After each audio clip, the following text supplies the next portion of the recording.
What is healing? When a part of our mind, our behavior, or our emotional life is causing us deep distress, where do we turn? For centuries, this was a question left to philosophers, priests, and physicians, often with little success. But over the last 150 years, a quiet revolution has taken place. The development of a formal, evidence-based, and profoundly human process for healing the mind. We call it psychotherapy. Welcome to part 1 of our comprehensive 13-part series, The World of Psychotherapy. In this foundational episode, we will embark on an 18-minute journey to define what psychotherapy is and what it isn't. We will explore the common goals of therapy, the core elements that make it work, and the fundamental ethical principles that protect every single client. We will then travel back in time to trace its fascinating history, from the moral treatment movements of the 19th century to the three great forces that shaped the field: psychoanalysis, behaviorism, and humanism. By the end of this video, you will have a solid, university-level foundation for understanding this vital practice, preparing you for our deep dives into specific therapeutic models in the episodes to come.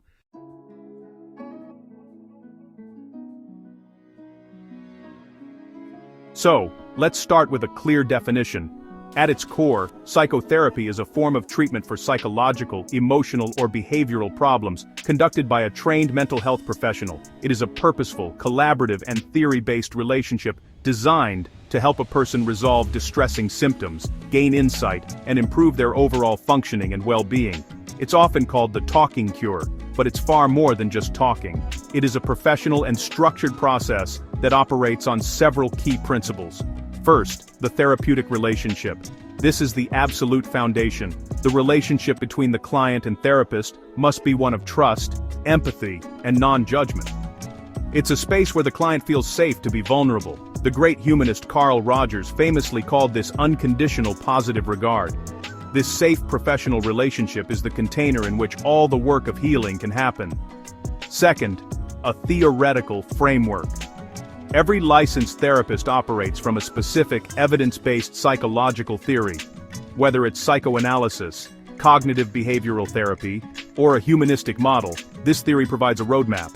It's a framework for understanding the client's problems, how they developed and why they're persisting, and it provides a set of specific tools and techniques for how to help them change. Third, a collaborative process. The client and therapist are partners in the journey. They work together to set goals, explore problems, and measure progress.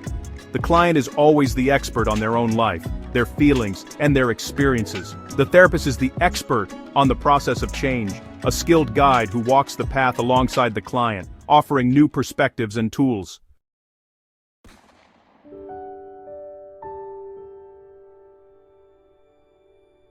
It's just as important to understand what psychotherapy is not, as this is where many common misconceptions lie. First, it is not just talking to a friend. This is the most important distinction. A friend is wonderful, but their role is different. A friend will listen, but they will also share their own opinions, give you advice, and have a personal stake in your life and your decisions. A therapist is an objective, trained professional.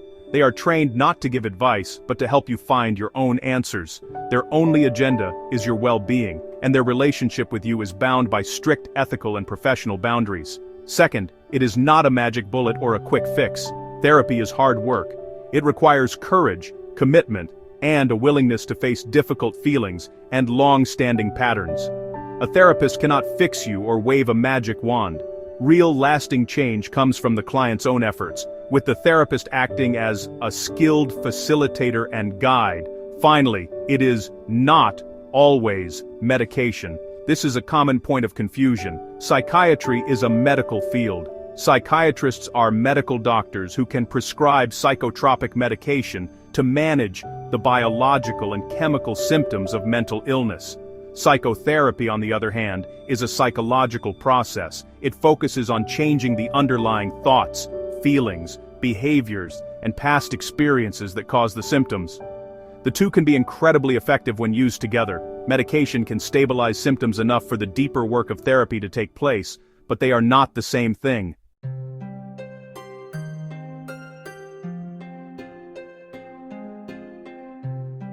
People come to therapy for countless reasons, but the goals generally fall into a few key categories. Symptom reduction. This is the most common and immediate goal. It's about reducing the immediate pain of conditions like anxiety, depression, phobias, obsessive-compulsive disorder, or the effects of trauma. Insight and self-awareness. This is the aha moment. The goal is to gain a deeper understanding of why you feel or act the way you do. This often involves exploring past patterns, especially from childhood, to see how they unconsciously affect your present-day life, relationships, and decisions. Behavioral change. This goal is about learning new, more adaptive skills. It could mean learning how to communicate more assertively, how to manage anger in a healthy way, how to overcome procrastination, or how to break a cycle of addiction. Personal growth and self-actualization. Beyond just fixing problems, some people use therapy to find a deeper sense of meaning, purpose, and fulfillment. It's a journey toward becoming the most authentic and fully realized version of yourself.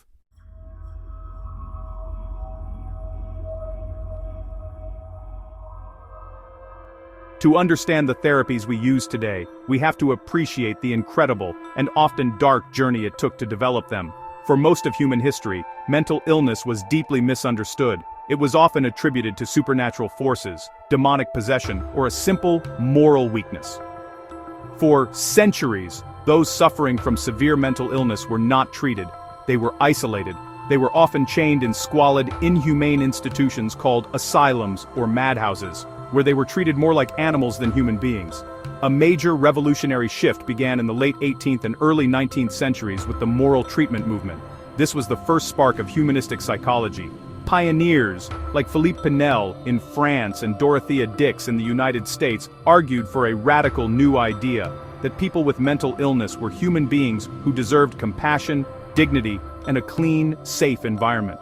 Pinel famously unchained the patients at the Salpêtrière Hospital in Paris, replacing brutality with kindness, fresh air, and structured activity. This was the first major step toward humane psychological care.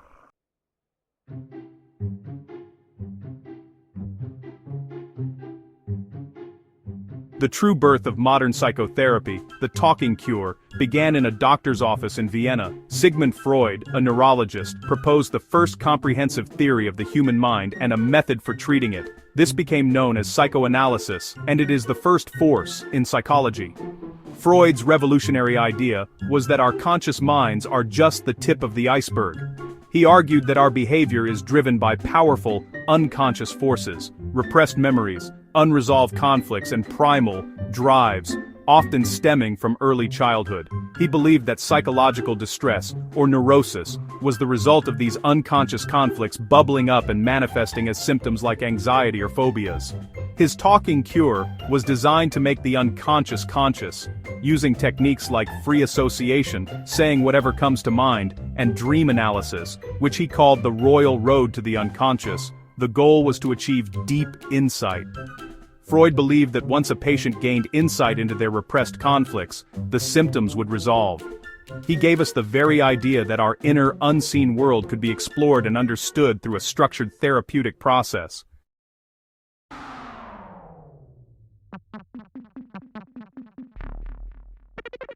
As psychoanalysis dominated the early 20th century, a new school of thought emerged in radical rebellion. Behaviorism, championed by figures like John B. Watson and B.F. Skinner, became the second force. Behaviorists rejected the unscientific and non-observable nature of the unconscious mind. They argued that if psychology was to be a true science, it must only study what can be directly observed and measured behavior.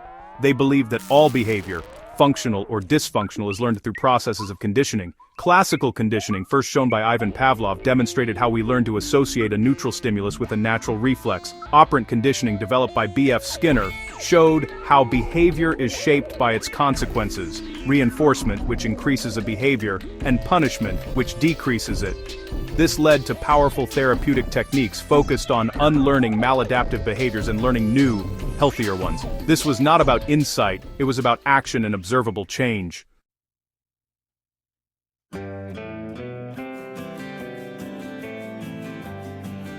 By the 1950s and 60s, many psychologists felt that the first two forces were incomplete. They believed psychoanalysis was just too pessimistic and deterministic, seeing people as kind of, well, slaves to their dark, unconscious past. And, they felt behaviorism was too mechanistic, basically reducing humans to a collection of conditioned responses, almost like robots or rats in a maze. This, in turn, led to what became known as the third force, humanistic and existential psychology.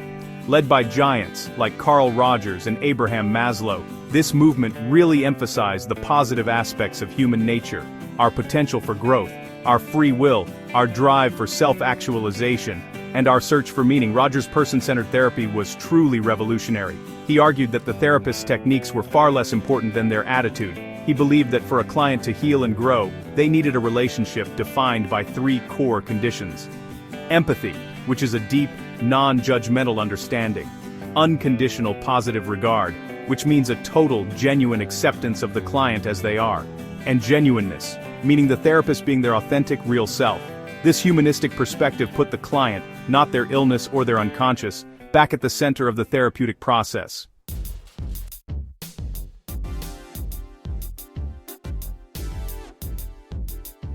These 3 great historical forces have evolved and combined into the major schools of therapy practiced today. While there are, honestly, hundreds of specific models, most can be grouped into these 4 main families. These are the modern descendants of Freud's original psychoanalysis.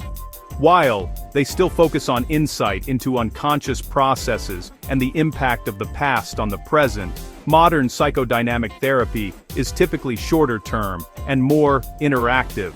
It places a strong emphasis on how our early life experiences, particularly our attachment patterns with our parents, shape our current relationships and personality. Key techniques include exploring transference, when a client unconsciously projects feelings about a significant past figure onto the therapist, and resistance, which are the ways we unconsciously avoid difficult feelings.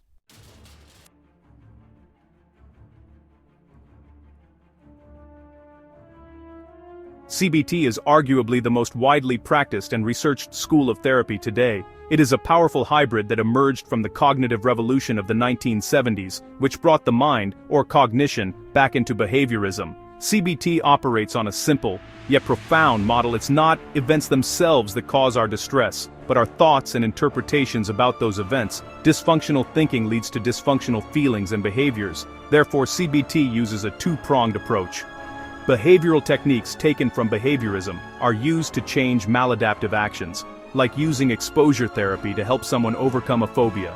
And cognitive techniques, from pioneers like Aaron Beck and Albert Ellis, are used to identify, challenge, and reframe irrational or negative thoughts, such as the all-or-nothing thought, "I am a total failure because I got a B on one test." CBT is typically short-term, goal-oriented, and highly structured.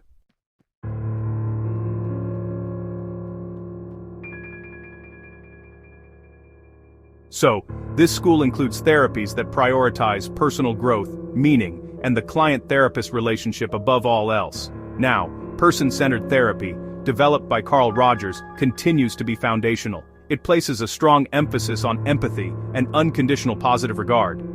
Then, there's existential therapy, which draws from influential figures like Viktor Frankl. It confronts the big questions of life, freedom, responsibility, isolation, death, and the search for meaning in the face of suffering. And let's not forget Gestalt therapy, which focuses intensely on the here and now. It helps clients gain awareness of their present moment feelings and behaviors through creative and experiential techniques, like the famous empty chair exercise.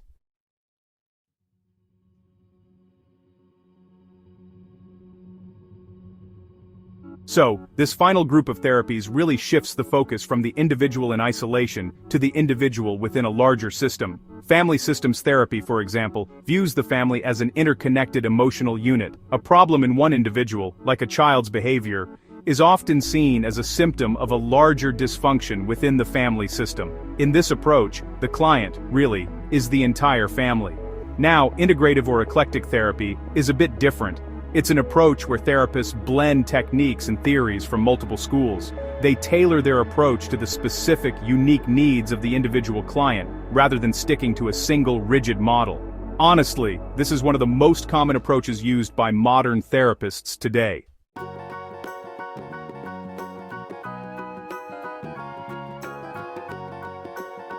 No matter the model, every single licensed therapist is bound by a strict, non-negotiable code of ethics. This is really what makes the therapeutic relationship a safe and professional one. The core principles include confidentiality. This is absolutely the bedrock of therapy. What you say in therapy stays in therapy. A therapist cannot disclose your information without your written permission, except in a few specific legal and ethical exceptions, such as imminent risk of harm to self or others, or suspected child abuse. Competence is another big one. A therapist must only practice within their areas of expertise. They are ethically required to be trained, licensed, and to engage in ongoing education to stay current with the field. Informed consent means the therapeutic process must be transparent. The client has the right to know about the therapist's approach, the limits of confidentiality, the fees, and the expected course of treatment before they begin. Finally, there's avoidance of dual relationships. A therapist cannot be your friend, business partner, or romantic partner. The relationship must remain strictly professional to protect the client's interests and maintain therapeutic objectivity.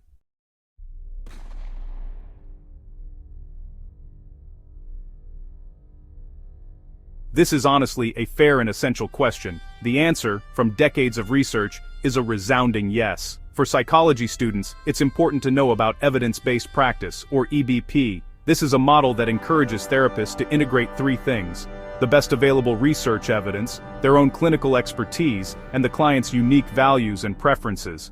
While different therapies are better for specific disorders, for example, CBT is highly effective for panic disorder. Research has also pointed to something called the dodo bird verdict. This is a reference to Alice in Wonderland where, after a race, the dodo bird declares, "Everybody has won, and all must have prizes." This refers to the finding that most major forms of therapy, when practiced competently, tend to produce similar positive outcomes. So, this suggests that the common factors, like the therapeutic relationship, the therapist's empathy, and the client's own hope and motivation, are just as important, if not more important, than the specific techniques being used.